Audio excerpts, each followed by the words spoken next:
বিশ্বকাপের জন্য দেশ ছাড়তে যাচ্ছে ইরান। এমন সময় তাদের সামনে কোরআন শরীফ নিয়ে দাঁড়িয়ে আছেন একজন কর্মকর্তা। সেই কোরআনে সবাই চুমু দিয়েই বিদায় নিচ্ছেন। সামাজিক যোগাযোগ মাধ্যমে সম্প্রতি ছড়িয়ে পড়েছে এমন একটি দৃশ্য যা নিয়ে হচ্ছে ব্যাপক আলোচনা।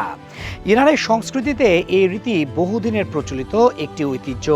গুরুত্বপূর্ণ কোনো সফর বা অভিযানের আগে কোরআন শরীফে চুম্বন করা এবং তার নিচ দিয়ে অতিক্রম করাকে আল্লাহর সুরক্ষা, দিক নির্দেশনা ও সফলতার জন্য আশীর্বাদ কামনার প্রতীক হিসেবে দেখা হয়। ধর্মীয় বিশ্বাসের এই প্রকাশ শুধু আচার অনুষ্ঠানেই সীমাবদ্ধ নয়, বরং এটি জাতীয় ঐক্য, আধ্যাত্মিকতা ও গর্বেরও প্রতিফলন। নানা জটিলতা ও অনিশ্চয়তার অবসান ঘটিয়ে অবশেষে 2026 বিশ্বকাপের উদ্দেশ্যে যাত্রা শুরু করেছে ইরান ফুটবল দল। বিশ্বকাপ মিশনে রওনা হওয়ার আগে নিজেদের দীর্ঘদিনের একটি ঐতিহ্য পালন করেছেন মেহদি তারেমিরা।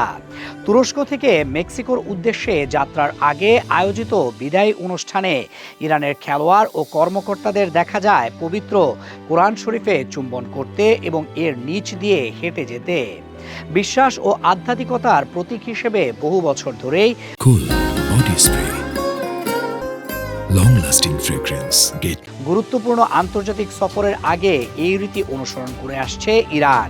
চলতি মাসে শুরু হতে যাওয়া 2026 বিশ্বকাপে গ্রুপ পর্বের 3টি ম্যাচে খেলবে যুক্তরাষ্ট্রে। তবে ভিসা ও লজিস্টিক সংক্রান্ত নানা বিষয় বিবেচনায় দলটির বেস ক্যাম্প স্থাপন করা হয়েছে প্রতিবেশী দেশ মেক্সিকোতে। সেখান থেকেই ম্যাচের সময়সূচি অনুযায়ী যুক্তরাষ্ট্রে যাতায়াত করবে তারা। মেক্সিকোর উদ্দেশ্যে যাত্রার আগে তুরস্কের আন্তালিয়ায় অনুষ্ঠিত বিদায়ী অনুষ্ঠানের ভিডিও ইতোমধ্যেই সামাজিক যোগাযোগ মাধ্যমে ব্যাপকভাবে ছড়িয়ে পড়েছে। ভিডিওতে ফুটবলার ও কর্মকর্তাদের কোরআন শরীফ চুম্বন করে তার নিচ দিয়ে হেঁটে যেতে দেখা যায়, যা অনেকের দৃষ্টি আকর্ষণ করেছে এবং অনলাইনে আলোচনার বিষয় হয়ে উঠেছে। মাঠের প্রস্তুতির পাশাপাশি ইরান ফুটবল দলকে এখন ভিসা সংক্রান্ত জটিলতাও মোকাবেলা করতে হচ্ছে।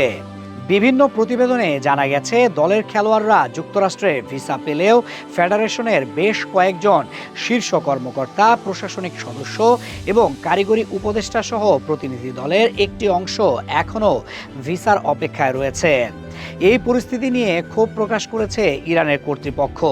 তুরস্কে অবস্থিত ইরানি দূতাবাসের দাবি, জাতীয় দলের গুরুত্বপূর্ণ কর্মকর্তা ও সহায়ক কর্মীদের ভিসা না দেওয়া বৈষম্যমূলক আচরণের শামিল। তাদের মতে দলের কার্যক্রম পরিচালনার জন্য অপরিহার্য অনেক সদস্য এখনও যুক্তরাষ্ট্রের প্রবেশের অনুমতি পাননি।